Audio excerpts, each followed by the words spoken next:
انسانی تاریخ کا سب سے بڑا فتنہ، حضرت آدم علیہ السلام کی تخلیق سے لے کر قیامت تک کا سب سے بڑا امتحان، ایک ایسی آزمائش جس سے ہر نبی نے اپنی قوم کو خبردار کیا، یہ مسیح دجال کا فتنہ ہے۔ بالکل، اور یہ سمجھنا بہت ضروری ہے کہ یہ فتنہ صرف عقل یا علم کا امتحان نہیں ہوگا، یہ ایمان کا، حیا کا اور کردار کا امتحان ہوگا۔ اور آج ہم اسی فتنے کے ایک ایسے پہلو کی گہرائی میں جائیں گے جس پر شاید بہت کم بات ہوتی ہے، اس میں عورتوں کا کردار، اور یہ کہ ایک بہت بڑی تعداد میں عورتیں اس کی پیروکار کیوں بن جائیں گی۔ جی، یہ ایک بہت ہی اہم اور حساس موضوع ہے۔ تو آئیے اسی نقطے سے شروع کرتے ہیں۔ ایک حدیث کا مفہوم ہے کہ آخری زمانے میں عورتیں ایک بڑا فتنہ بن جائیں گی۔ اس کا اصل مطلب کیا ہے؟ کیا یہ کوئی عمومی بات ہے؟ نہیں، یہ کوئی عمومی بیان ہرگز نہیں ہے۔ اسے اس کے صحیح پس منظر میں سمجھنا بہت ضروری ہے۔ اس کا گہرا تعلق اس دجالی نظام سے ہے جو اس کے آنے سے پہلے قائم ہو رہا ہوگا، ایک ایسا سسٹم جو عورت کو بطور ایک ہتھیار، ایک پروڈکٹ کے طور پر استعمال کرے گا۔ اچھا، ہتھیار کے طور پر؟ جی، ایک ایسا نظام جہاں زینت، فیشن، بے حیائی اور دولت کا لالچ اس کو اتنا فروغ دیا جائے گا کہ معاشرے کی اخلاقیات ہی بدل جائیں گی۔ تو پھر وہ حدیث جس میں ذکر ہے کہ عورتیں لباس پہن کر بھی ننگی ہوں گی؟ بالکل، وہ اسی نظام کی عکاسی کرتی ہے، اور جن کے سر بختی اونٹوں کے کوہان جیسے ہوں گے، یہ سب اسی ماحول کی طرف اشارے ہیں جو دجال کے آنے کے لیے تیار کیا جا رہا ہوگا۔ مطلب یہ پیشین گوئی عورت کی ذات پر تنقید نہیں، بلکہ اس معاشرتی بگاڑ کی نشاندہی کر رہی ہے جہاں عورت کی نسوانیت کو اس کے خلاف استعمال کیا جائے گا۔ آپ نے بالکل صحیح نقطہ پکڑا۔ یہ ایک ایسا ماحول بنانے کی طرف اشارہ ہے جو ایمان اور حیا سے خالی ہو، جہاں بس ظاہری چمک دمک ہی سب کچھ ہو، اور دجال اسی خلا کو پر کرنے آئے گا۔ یہاں بات واقعی بہت گہری ہو جاتی ہے۔ روایات میں یہ بہت واضح طور پر آتا ہے کہ دجال کے پیروکاروں میں سب سے بڑی تعداد عورتوں کی ہوگی، یہاں تک کہ مردوں کو اپنی ماں، بیٹیوں، بہنوں کو گھروں میں رسیوں سے باندھنا پڑے گا تاکہ وہ اس کے پاس نہ چلی جائیں۔ یہ تو ایک بہت ہی شدید رد عمل ہے۔ آخر کیوں؟ جی، اور اس کی کئی گہری وجوہات ہیں۔ کیا ہے وہ؟ سب سے پہلی اور سب سے بڑی وجہ ہے دجال کا ظاہری فریب، اس کی کرشمہ سازی۔ وہ ایسے کام کرے گا جو عام انسان کی سمجھ سے باہر ہوں گے۔ وہ آسمان کو حکم دے گا تو بارش برسے گی، زمین سے کہے گا تو فصلیں اگائے گی۔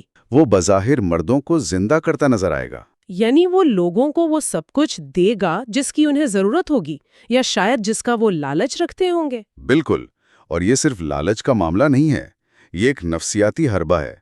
وہ ایک ایسے وقت میں آئے گا جب دنیا جنگوں، قحط اور ناانصافی سے تنگ آ چکی ہوگی۔ اور وہ خود کو ایک نجات دہندہ کے طور پر پیش کرے گا، مسیحا کے طور پر۔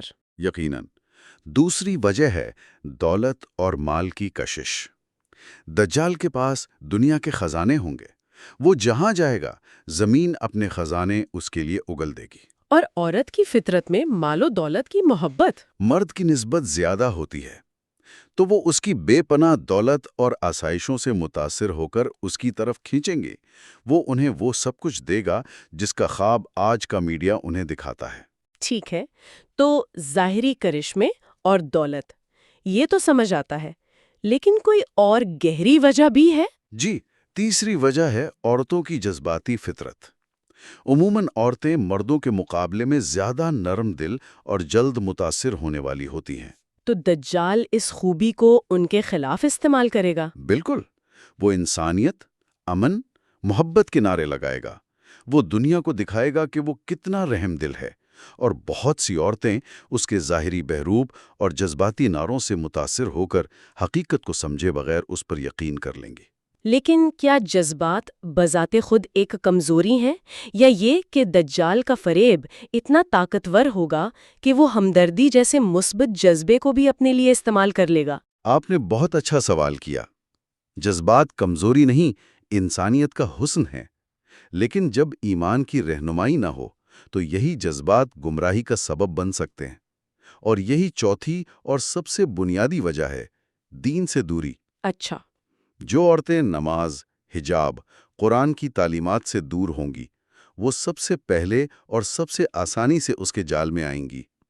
جن کا ایمان کمزور ہوگا ان کے پاس وہ روحانی بصیرت ہی نہیں ہوگی کہ وہ اس کے فریب کو پہچان سکیں۔ تو اگر میں آپ کی بات کو سمیٹوں ہم، تو ظاہری کرشمے، دولت اور جذباتی نعرے تو صرف چارہ ہیں، اصل کمزوری ایمان کی کمی ہے جو کسی کو اس کا شکار بناتی ہے۔ آپ نے بالکل درست خلاصہ کیا۔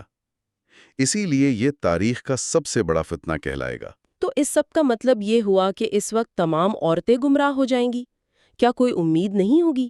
یہ تصویر تو بہت مایوس کن لگتی ہے۔ نہیں، ایسا ہرگز نہیں ہے۔ حقیقت میں اس وقت عورتوں کے درمیان ایک شدید تضاد نظر آئے گا۔ دو بالکل مختلف گروہ ہوں گے۔ دو گروہ؟ جی، پہلا گروہ انہی عورتوں کا ہوگا جن کا ہم نے ذکر کیا، یعنی دجال کی پیروکار۔ یہ وہ عورتیں ہوں گی جو فیشن، شہرت، دولت اور نام نہاد آزادی کی بھوکی ہوں گے۔ ان کے دل ایمان سے خالی ہوں گے۔ اور اگر ہم اسے آج کے دور سے جوڑ کر دیکھیں تو بہت سے لوگ آج کے سوشل میڈیا کلچر میں اس کی جھلکیاں دیکھتے ہیں۔ جس طرح آج شہرت، ظاہری نمائش اور مادی کامیابی کو زندگی کا مقصد بنا کر پیش کیا جا رہا ہے، وہ اسی دجالی نظام کی ذہنی تیاری کا حصہ لگتا ہے۔ اور دوسرا گروہ کون سا ہوگا؟ دوسرا گروہ مومن اور پاکیزہ عورتوں کا ہوگا۔ یہ وہ عورتیں ہوں گی جن کے دل اللہ کے خوف اور محبت سے بھرے ہوں گے۔ وہ حجاب کی پابند، عبادت گزار اور قرآن سے جڑی ہوں گی۔ تو ان کے لیے دنیا کی چمک دمک کوئی معنی نہیں رکھے گی۔ بالکل، اللہ تعالیٰ انہیں اپنی رحمت اور حفاظت میں لے لے گا، اور جب حضرت عیسیٰ علیہ السلام دجال کو قتل کریں گے تو یہی پاکیزہ عورتیں اس امت ایمان کا حصہ ہوں گی۔ قرآن کی آیت کا مفہوم بھی تو یہی ہے کہ پاکیزہ عورتیں پاکیزہ مردوں کے لیے ہیں۔ یہ صرف نکاح کا نہیں بلکہ نظریاتی ہم آہنگی کا بھی اصول ہے۔ یعنی یہ مرد اور عورت کی نہیں بلکہ دو نظریات کی جنگ ہوگی، ایک طرف مادیت پرستی، دوسری طرف روحانیت۔ بالکل، یہ انتخاب کی حتمی آزمائش ہوگی۔ اچھا، ہم نے اس فتنے کے اثرات پر تو بات کر لی، لیکن یہ سب شروع کہاں سے ہوگا؟ یہ شخصیت آئے گی کہاں سے، اور اس کے پہلے حامی کون ہوں گے؟ روایات میں اس کی بھی تفصیلات ہیں۔ دجال کا ظہور مشرق کی ایک سرزمین خراسان سے ہوگا، جو آج کے ایران، افغانستان اور وسطی ایشیا کے کچھ حصوں پر مشتمل علاقہ ہے، اور خاص طور پر اس کا ظہور اصفہان کی ایک یہودی بستی یہودیہ سے ہوگا۔ اصفہان جو آج ایران میں ہے؟ جی، اور اس کے سب سے پہلے اور سب سے پرجوش حامی یہودی ہوں گے۔ حدیث کے مطابق اصفہان کے 70,000 یہودی اس کی پیروی کریں گے، جنہوں نے تیالسا یعنی خاص قسم کی سبز چادریں پہنی ہوں گی۔ لیکن یہودی کیوں اس کی پیروی کریں گے؟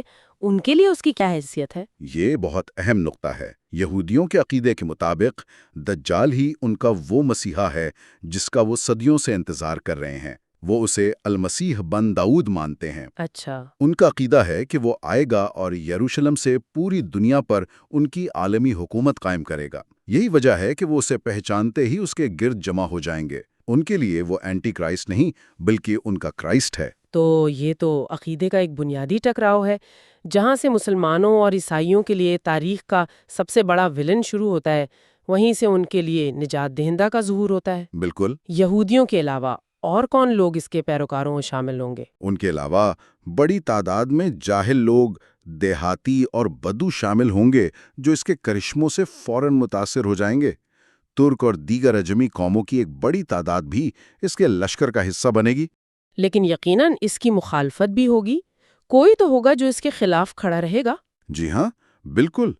روایات میں واضح طور پر ذکر ہے کہ عرب کا ایک قبیلہ بنو تمیم دجال کے خلاف سب سے زیادہ سخت ثابت ہوگا اور اس کے فتنے کے سامنے دیوار بن جائے گا۔ تو اب ہمارے سامنے ایک ایسی تصویر ہے جہاں ایک شخص مافوق الفطرت طاقتوں کے ساتھ ظاہر ہوتا ہے، دنیا کے خزانے اس کے پاس ہیں، لاکھوں لوگ اس کی پیروی کر رہے ہیں۔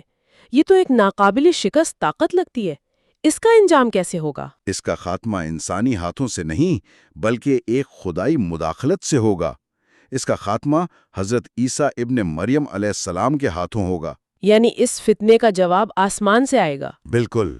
جب دجال کا فتنہ عروج پر ہوگا تب حضرت عیسیٰ علیہ السلام دمشق کے مشرقی سفید مینار پر نازل ہوں گے۔ اور پھر وہ مومنین کو اپنے ساتھ جمع کریں گے اور دجال کی تلاش میں نکلیں گے۔